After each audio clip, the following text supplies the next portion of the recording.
Welcome everyone to our panel, RealFi from Cardano, opening up opportunities for everyone. I am Joanna Ossinger, the Asia Crypto Czar at Bloomberg News, and I am pleased to be speaking with Charles Hoskinson, who basically needs no introduction, and Romain Pellerin, the Chief Technology Officer, and Dinal Patel, Chief Product Officer. So let's get started. Charles, if you can talk a little bit about what is RealFi? Does the concept replace DeFi? Is it an evolution of it? Or is it something that can coexist? How do they align? Well, first off, thank you so much for joining us, John. It's an honor to have you here. And, let's talk about the industry and DeFi and RealFi. How do all these pieces come together? So decentralized finance is a kind of a term that's a bit nebulous right now. And it kind of stands for things like oracles and dexes and stable coins and all these other things that we've seen crop up on Ethereum and other platforms. And usually there's some idea that these platforms are somehow decentralized. So they're different from traditional legacy providers like Bloomberg and Thomson Reuters and banks and exchanges like Coinbase. And of course, there's a varying degree of opinion on what does decentralization mean there. We decided that it made sense to kind of create a superset of DeFi, and we're calling that RealFi, and it's really a combination of a collection of things. And so first, we've noticed that a lot of DeFi applications tend not to have a notion of identity for their participants and users. And that can be identity in an abstract sense, not just people, but also devices, things, other smart contracts. And that's kind of a core building block if you're going to talk about the large scale movement of information and value. Second, there's kind of the twin of identity, which is metadata. This is the who, what, where, when, how of transactions. And it's exceedingly important, especially in financial transactions, that there be rich metadata in them. And a lot of DeFi has inconsistent standards about how that's going to be applied. Third, you tend to need some notion of governance for these types of platforms. So how do they grow? How do they evolve? How do they change? Normally under centralized finance, that's very clear. Coinbase gets to decide how the Coinbase trading platform is going to stay competitive, grow, and evolve and change. But unfortunately, when you go to the decentralized world, that becomes a much more difficult situation because a lot of the participants and users of these platforms don't have the domain expertise necessary to understand what to do with them and how to evolve them. They just want to be consumers. Yet if not them having a say, then who does have the say in how these things evolve and change? Then you have the issue of standards and certification. We've seen tons of hacks, some in the tens, some in the hundreds of millions of dollars in the DeFi space, and those hacks are having a profound effect on consumer confidence, consumer protections, and overall the viability and growth of this ecosystem. So how do you ensure that they're secure and they follow standards and they're interoperable with each other? You can ensure them, you can regulate them. Speaking of regulation, how do you automate regulation so that regulation can work in a way where it's built right into the transaction itself? And then finally, there's a product market fit where a lot of these applications tend to be consumed by affluent kids in New Jersey or other places. But then, the reality is, if you're talking about peer-to-peer lending, peer-to-peer insurance, a replacement of the legacy financial infrastructure, that's really a conversation for people who are underserved or unserved in those domains. So, for example, if you're a farmer in Kenya or a business owner in San Salvador, in El Salvador, a lot of these people pay 6% a month or more for lending rates. Which is just absolutely predatory and usurious, but they do that because they don't have access to any other system. The point of RealFi is to say, let's put a combination of these things together to be able to serve these right markets, real people, real finance, and thus be able to actually innovate and do interesting things. Now, it's an important caveat here. We're not saying these things are compulsory. They're optional. The point of great systems and great platforms is that they give the people who build on top of them a toolbox, and then they decide how to use that toolbox for their customers. And that's another point of saying that RealFi is a superset of DeFi because you can re-implement the existing DeFi experiences that you want just the way they are today, or you can continue to add to them And when we look at the regulatory environment, we look at where things are going, it's very clear that there's a demand for standards. It's very clear that regulation is coming for DeFi. For example, Uniswap looks like it just got some attention from the Securities Exchange Commission. There was a Wells notice from Coinbase, and these types of things. And as a consequence, over the next 12, 24 months, it's our belief that the majority of DeFi providers will be systematically upgrading to RealFi, to actually encumber identity and metadata, to create proper standards and make sure that they're secure and functional, and to also make sure that they resolve the issues of regulation and governance,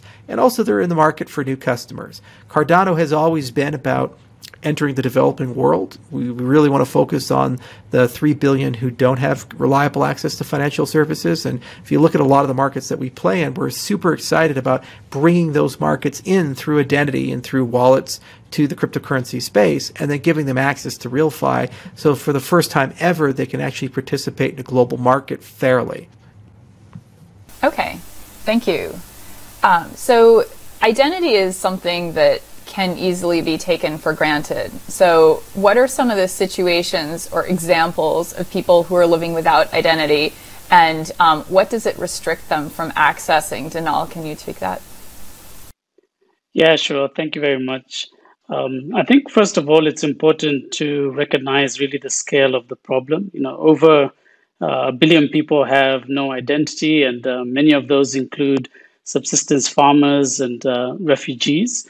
And the primary roadblocks that keep these billion people locked out of traditional identification systems include things like lack of access. They're not even able to get to an office where you can get an ID, costs associated with getting those ID, cumbersome paperwork processes, and also the lack of knowledge about how to get an ID. And conversely, with all of that, over these billion people actually have mobile phones. And what this does, it paves the way for blockchain-based mobile identity systems like we're building with Atala Prism. Okay, interesting. So what are some of the current barriers to DeFi adoption, and how do you see Cardano solving them?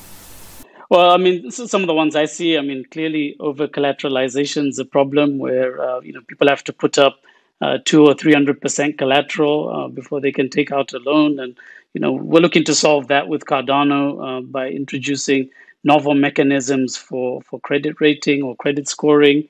We've got concepts around leveraging Atala Prism, for example, to build a credit bureau, or even working together with telecom partners for AI-based credit scoring. Another big issue is around user experience. Many of our competitors in the DeFi space, you've got many projects with many different tokens. And one of the things that we're looking to do really is to enable this more frictionless DeFi experience with concepts like native stablecoins and oracles. Another big one is security. Every other day you're hearing about, a major hack. In Cardano, some of the things we're looking to introduce is a really robust certification framework that really extends the secure platform that we've built, and being able to carry this right through to the dApps that are built on top of Cardano. The other thing I would say is really broad-based adoption. DeFi is quite niche, mostly focused on the core crypto industry, whereas we're really looking to open this up, enabling really financial opportunities for everyone. Another key thing is really volatile fees. So people that are looking to build a business, this is something that they have to deal with, especially when prices of assets really spike. On Cardano, we're looking to, we've actually introduced some papers which talk about some of our ideas around building stable fees on the protocol. Okay, and Charles, did you have thoughts on this? Yeah, in general, it's a game of iteration. So the key behind a successful DeFi strategy, I think, is built in 3 different layers. So your first layer is saying, okay, how do the underlying protocols evolve, and how do we learn from each other, and how do we make sure they actually do what's on the label? So if you're saying an oracle, you have to be pretty good at injecting information into the system, and that information has to be accurate. And you have to be, as a consumer of the information, able to assess the level of veracity, the truthiness of such things. If you're talking about a DEX, you have to at least be somewhat comparable in terms of user experience and use cost to legacy systems, or otherwise, why are you doing it? If you're talking about a stable coin, you have to be at least as stable as the US dollar or some medium that we tend to use, or else how can you convince somebody who's holding cash, go take this thing that is less stable than the thing that you're already used to having? So there's a comparability there in terms of user experience and ease of use that has to be resolved, and that has to be standardized across the entire industry for liquidity purposes. Second, you have to have the right collaborative model for getting these protocols into the hands of people who are in the jurisdictions that need them the most. So not everybody has connectivity, for example. And this is why we got partners like World Mobile. This is why we think a lot about a hub and spoke model, where you have maybe someone in town who has an internet connection, and that person can serve an entire community, and it doesn't then require everybody in the community to have a cell phone or have internet connectivity and so forth. And that person effectively becomes a small business model for like a last mile issue. And then third, you have to have the right funding in this to ensure that these solutions can grow and evolve. And what makes Cardano very unique is that we have Catalyst. So there's almost $1 billion of ADA sitting there ready to be deployed for the community, that every like a heartbeat, 6 to 8 weeks, a new funding round begins. And those funding rounds basically allow the community from all around the world, they don't have to be from Silicon Valley or New York or Singapore or London, they can be in Kampala, they can be in Lagos, they can be in, Batumi. It doesn't really matter where they're at. They can say, hey, I have this great idea, big or small, and let's go ahead and decentralize the access to capital. So if you have those three components of the right standards and the equivalent user experience to the legacy system and the cost level to the legacy system, you have the right business models in terms of the right participants like merchants and other things, and you address connectivity issues and so forth, and you combine that with funding, I think that's really the secret sauce and why we have yet to see a significant adoption of DeFi in places like El Salvador, in places like Argentina, in places like Congo or South Africa, the places that frankly need them the most. We're just not quite there. And then finally, you need to have a good story about how will regulation be addressed in the future for all of these things. And what makes this such a complicated discussion is that you're dealing with a transnational regulatory problem. So everybody tends to think, well, what does the U.S. Treasury Department care about? Well, in some cases, that doesn't matter at all. The regulations that may be relevant could be 12 other countries that have nothing to do with the U.S. Treasury Department. So the question is, how do you, in an environment where you could build an application where literally you could have users from 150 countries concurrently who are small value, and there's no central reporting entity, how do you ensure that those 150 different countries are happy? And if they're not, well, how does that get sorted out? This is the great challenge of the adoption of DeFi and RealFi. Traditionally, there was a gatekeeper model. You would go and create an account, and the person you're creating the account with would be held liable if there was a problem to that. And they would make decisions of whether they wanted you as a customer or not. For example, many people in the United States who try to get bank accounts abroad, because the cost of regulation is so onerous, they actually get denied accounts. It was very difficult for me as a U.S. citizen to get a bank account in Switzerland. And it was very difficult for our company to get a bank account in Hong Kong when we were there with HSBC, not because of local regulation, but because of compliance with the U.S. regulator. Well, you can do that as a centralized business. You can't do that as an open access protocol that welcomes everybody and serves everybody. So the big meta challenge, in addition to those three sub-challenges for growth and adoption, is how do you actually create a system where people can have their cake and eat it too.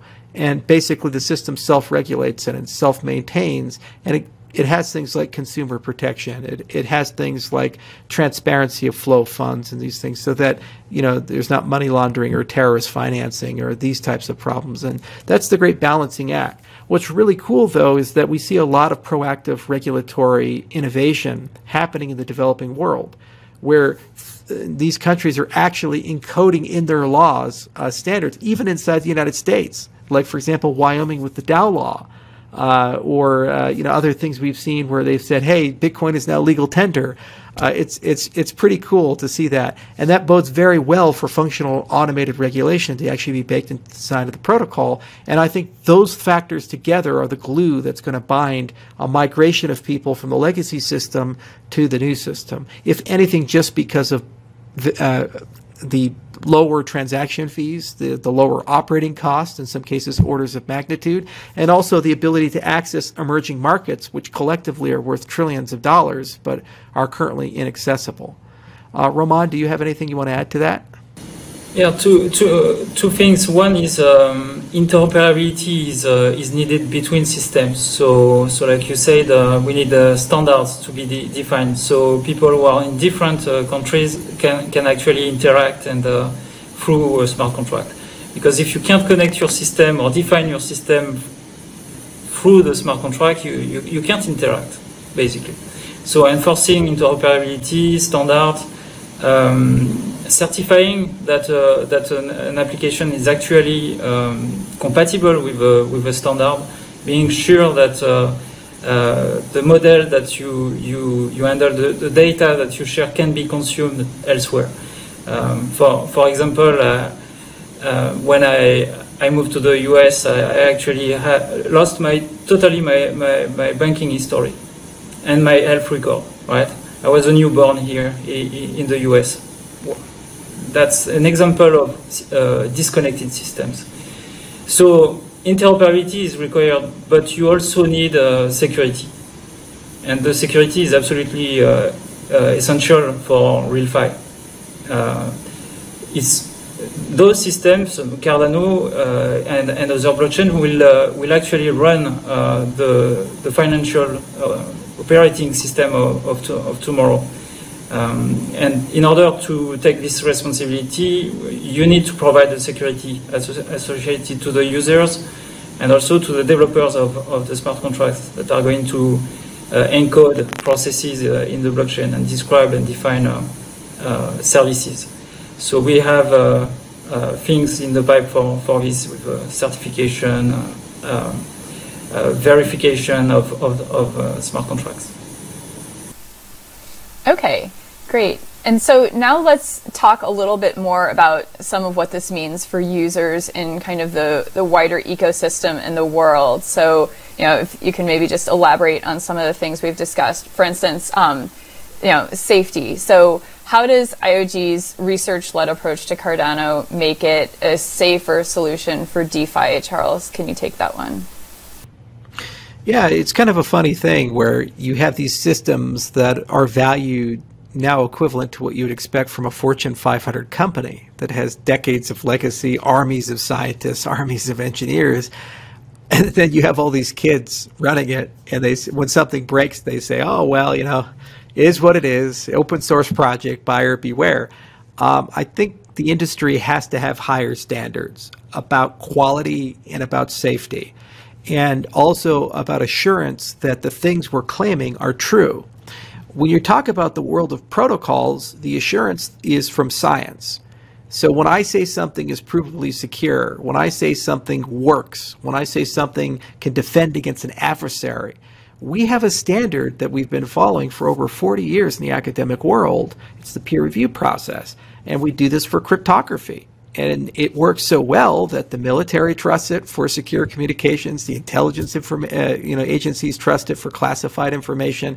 So we think we should use those same processes and standards about getting to truth, about resilience against adversaries, and engage the same institutions. So, for example, universities, academics, professors, graduate students, postdocs, and go through the same burdens that they have to go to get tenure, i.e. publish, write papers, have those papers go through peer review.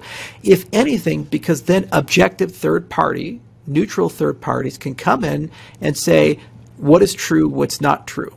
When you ask anybody, is your product great? Is your product safe? Is your product, oh, of course it's great and it's safe and it's secure. It's just like going to a drug company. Is your product safe? If I take it, will it give me the things that you want? Well, before the FDA existed, We had people going around mixing mercury and cocaine together and putting a little bit of radium on top and saying, this will cure all that ails you. And they said, yeah, okay, maybe we should change that system a little bit. They said, perhaps you have to provide evidence of the claims that you make, that these things do what you claim they do. And that's basically all we ask. And that evidence is the standards and burdens that the academic community uses. Now, on the software side, you also can do evidence. And this is used all the time in the aerospace industry. This is done all the time in building trains or other things where you have systems where the failure of that system results in the loss of billions of dollars or life or both. So every single time you get on an airplane, every single time an astronaut gets into a rocket or a space shuttle, every single time you write medical software where the pacemaker has to work, all of those things, if that fails, you're dead. And so you have to use different standards for how you write that software and a chain of evidence that the software was written correctly. And we have so many examples where every now and then we kind of didn't measure up, like the Boeing 737 MAX that crashed in Ethiopia. And it turned out that there were some very significant and severe software issues there alongside design failures in that system, which would have been resolved with the use of formal methods. So what we do is we take formal methods engineering, which is a subdomain within computer science, and we apply those techniques and tools to translate the science that we write into code. Now, why is this not done in Silicon Valley or in industry? Well, because it's very, very methodical, expensive, and perceived to be quite slow. So the real innovation that input-output figured out was, how do we over time build processes and systems where we can apply these two things, the peer review process and the formal methods process, with not necessarily a heavy touch and not necessarily a light touch, but just right, that Goldilocks zone for the class of protocols that we have, so we don't have to wait 10 years for something to get done. You can get things done in months to years that normally would take decades under the old model. And the advantage of that is we catch a huge amount of bugs, design flaws, or semantical issues up front before that software is deployed to the customer.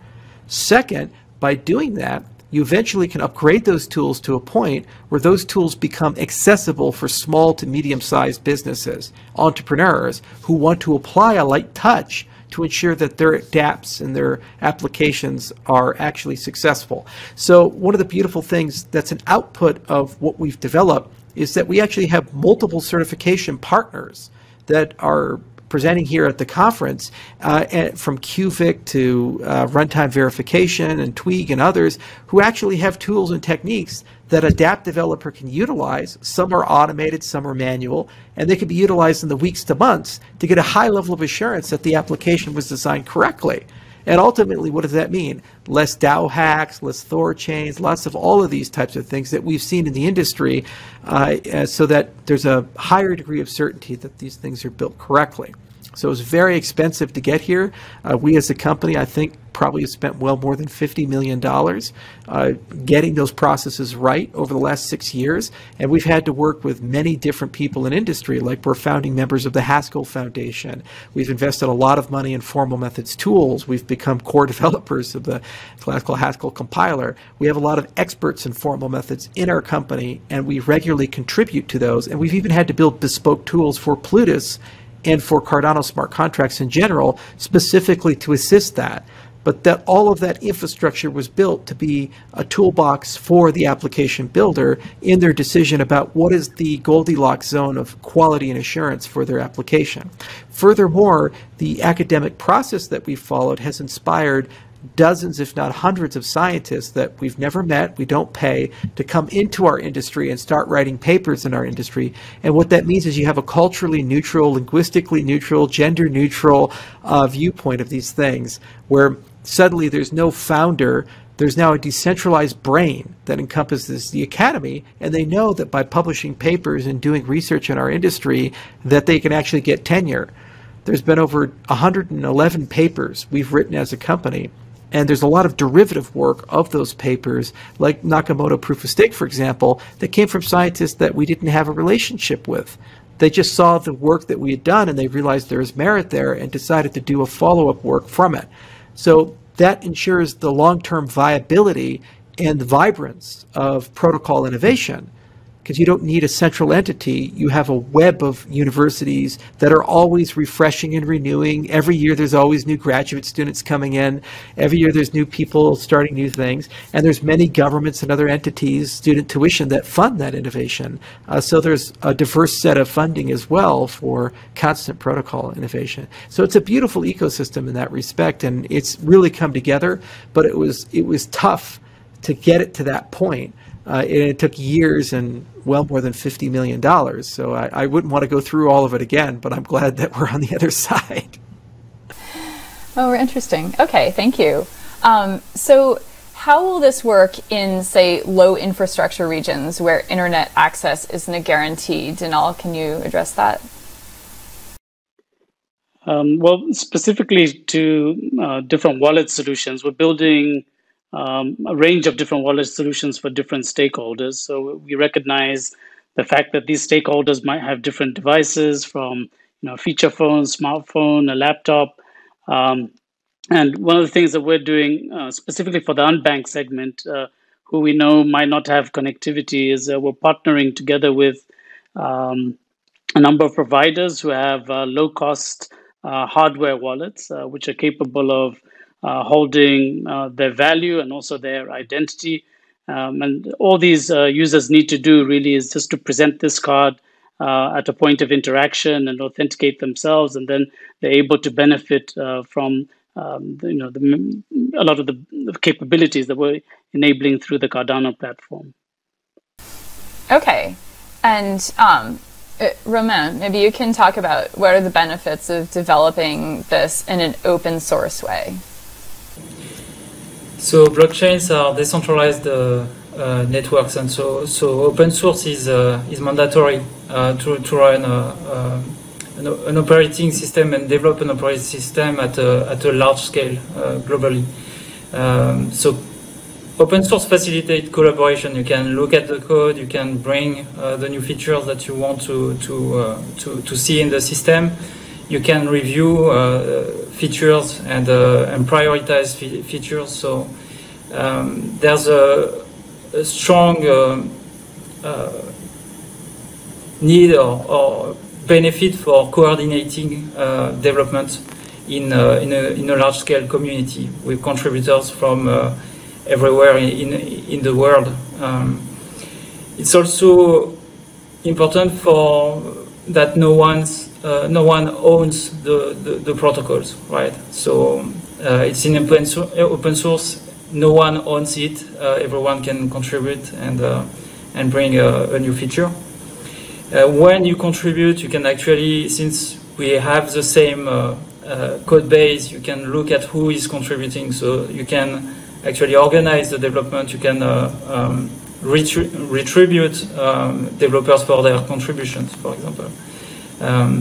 So open source is absolutely mandatory for us if we want our protocols to become standard that everyone are relying on.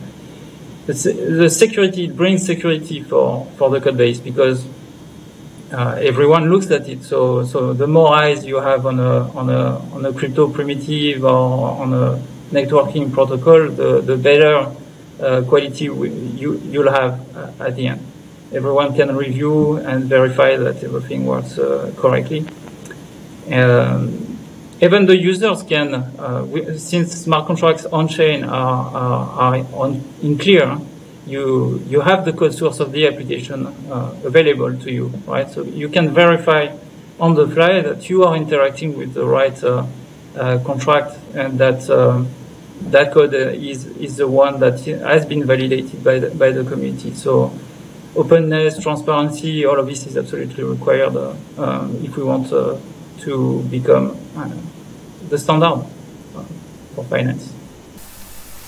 Okay, and Romain, can you talk a little bit also about volatility of fees, for instance, being a sticking point in adoption in the smart contract space? So how is IOG looking to change that?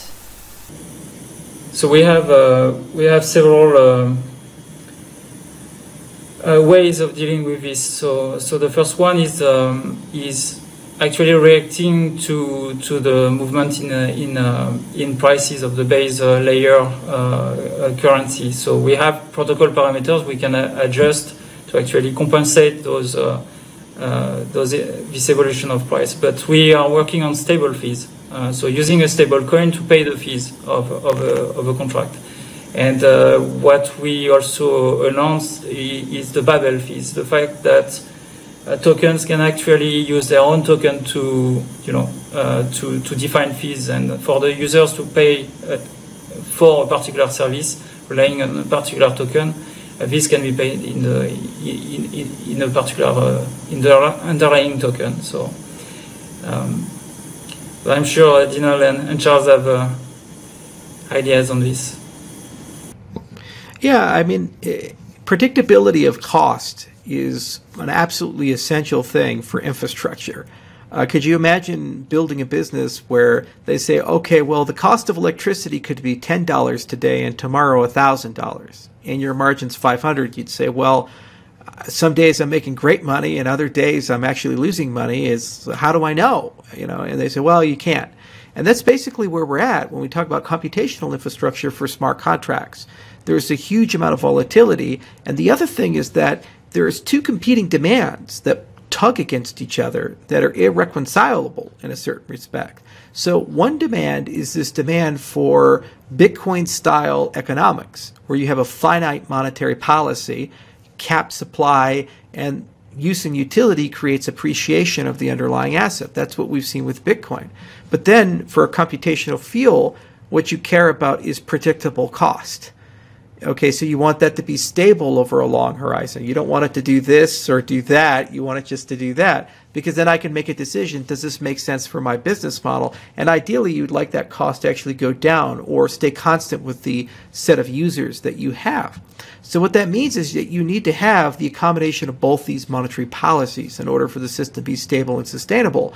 And that's one of the things that we've been looking very closely at. Can we construct fee models and structures where you can enjoy Bitcoin-style monetary policy, but at the same time, when you're talking about the consumption of computational fuel, that actually has some sort of price stability about it.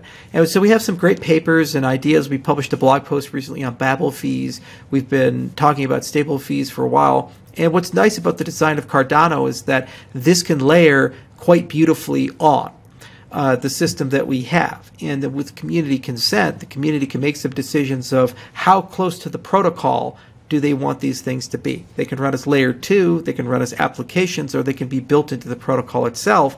And, the people are in charge. They'll make ultimately the decisions of where they want to go and what they want to do. And we just kind of provide options. Now, one other point is that whenever you talk about complexity is usually in a diverse system handled by heterogeneity. So, for example, human beings were very complicated compared to single-cell organisms. Okay, so what do human beings require? We have eye cells and nerve cells and heart tissue and reproductive tissue and so forth. So we have different cells that are specialized for certain tasks, and they work together interdependently, and they create one organism that's then capable of dealing with a more complicated environment. Well, similarly, when you talk about the need for DeFi, suddenly you've gone well beyond a store of value and push transactions like where Bitcoin exists. Now you're talking about identity, and you're talking about metadata, and actually you're talking about specialization, where certain actors in the system form certain tasks and utility. So, for example, the existence of proof of stake admits the existence of a stake pool operator. That's a specialized piece of tissue in the system, and that allows then acceleration and unification of faster network broadcast and all kinds of things that allows a more complicated organism. Well, you can reuse that infrastructure for other tasks, especially for computation.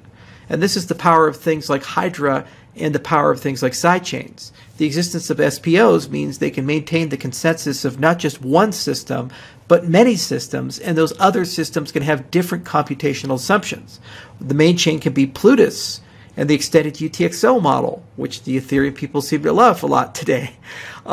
Or you could have another chain, which is the EVM, or another chain, which is LLVM, that's Yella, and then suddenly you have legacy programming languages that you can bring in. All of those can live in one system. different competing computational models with different monetary policies, different computing fields. And then the operators themselves can actually be hubs for distributed computation. So that means the more stake pools that you have, the more parallelism you get in the processing of smart contracts. So overall, the more resources that are available. And this is what we mean by building a sustainable but scalable system. Those are those two hallmarks. And then in an interoperable system, that third hallmark of a third generation cryptocurrency, the ability to do many things that allow specialized tissue to form inside the system.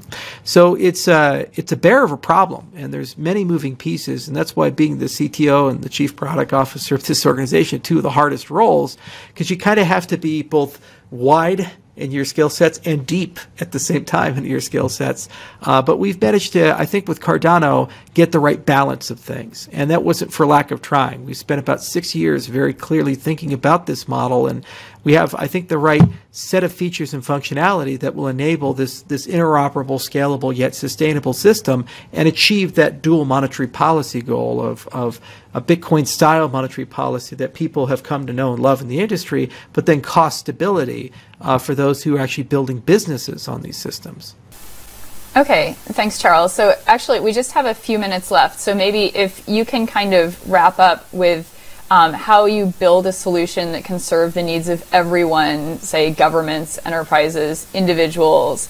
I think we have about 3 minutes left. So well, why don't we talk about the Ministry of Education deal that we've been doing in Ethiopia? Donald, do you want to give a shot at that?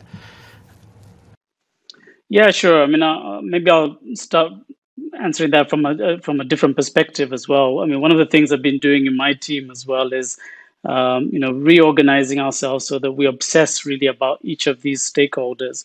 So if you take Cardano as an example, we've got product managers that are obsessing about the stake pool experience. We've got product managers that are looking at the API layer and obsess about the exchange experience, how partners can integrate with Cardano. We've actually created a new role around smart contracts and developer experience as well, so that we provide basically the best tools to build on Cardano and really lower the barriers of entry as well. And we're investing heavily as well, actually, in more user-facing applications like our light wallets, and employing as well a lot of design thinking methodologies around that. And we spent quite a lot of resource in terms of user experience to make these as easy as possible. And we've spent a lot of time actually speaking to many stakeholders in the community that will use these wallets. And I think the more obsessed we are with our customers and users, and also acknowledging the fact that it's quite a diverse set of users, that's how we actually will craft a platform and an ecosystem that really works for everyone. Okay, great. Okay, so now we have about 2 minutes. Charles, do you want to do wrap up? Sure. What would you like to wrap up? Well, just what are the benefits of this? How does it work for everyone? And kind of what's a takeaway that you want everyone to get? Well, I think the final takeaway, at least for me, is that the building of Cardano has been like a spiral. And when that spiral is very tight, you can only do a small set of things. But then as the spiral grows, you get larger and larger, grander and grander, more and more people come in, more and more entities come in. And now we're in a position where there's more than a dozen development companies that just worry about the infrastructure of Cardano. And there's tens of thousands of people actively involved in the governance of Cardano, and there are thousands of stake pools involved in the maintenance of the ecosystem. And that's where we're at today here in 2021. And what's beautiful about this is baked into the DNA of the system is this idea of progressive decentralization and inclusiveness. We keep adding. So we keep gaining users, we keep gaining projects, we keep gaining capabilities. So that spiral continues to grow. And what's beautiful is that we're following first principles. So we're not beholden to the ideas of Bitcoin or Ethereum or the legacy financial system. We're really just starting from the perspective of, if you could reimagine how the world works, how would you do it differently? And what's so cool about it is we were kind of given that opportunity as a project. We were given a blank slate to go hire the scientists. We were given a blank slate to go do new engineering or write completely new code. And we've gotten to a point where so many people have come on board that the project is stable and it's going to be here forever. It's just a question now of what level of impact are we going to have, and ultimately what use and utility will this paradigm be most useful for. My belief is you could run a nation state on this type of infrastructure. Not today, but in 3 to 5 years, definitely possible. My belief is also that this is going to give us a lot of real-life data about how to do governments differently. A macro problem that you see in society as a whole is people are fundamentally unhappy with governance. That's why we have the protests. That's why we have so much lack of trust in institutions. That's why basic things like do vaccines work or not, there's so much skepticism of that. Under ordinary, normal circumstances, people would trust institutions. They'd say, oh, yeah, everything's fine. But now no one trusts anything. There's always a conspiracy theory somewhere lurking somewhere. And so that it tells you that there's an appetite for new systems, new ways of governance, new types of institutions. Instead of saying trust us, says can't lie. Instead of don't be evil, it says can't be evil. These types of things. And what Cardano's trying to do is position itself in the marketplace of ideas to be a legitimate option for at least some of these systems and some of these institutions. Now, I'm an ambitious guy. I'm kind of young. So I'd like all the institutions and all the systems. But, you know, maybe we get just voting, or maybe we just get payments, or maybe we just get a better way of running the currencies of nation states that's a bit more fair and it can't be influenced or coerced by politicians. Who knows where that gets cut? But, of course, if we are lucky, my belief is that ultimately it's going to push us towards a much more fair and transparent, open and decentralized world with systems that aren't so volatile, where some days they work, some days they don't work, some day everything is great, and the next day it's 2008 and the whole market's collapsed. Some days you're happy with your voting system and then you're not happy the next day. I don't think any of us like living in those worlds filled with so much inconsistency, and it's about time we get back to stability and normality. Okay, well, thank you so much for that, Romain, Dinal, Charles. Really appreciate you sharing your thoughts, and thanks everyone for listening. Thank you. Thank you. Thank you so much. This was a lot of fun.